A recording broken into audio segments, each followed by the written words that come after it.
Hi kids, Coach Laura here to go through some different types of rolling that you can do at home. Some of the things that you need to make sure that you're on a soft surface. I have a mat behind me.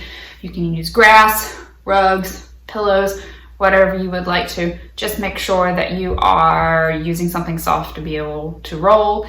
And here we go. Hope you enjoy this.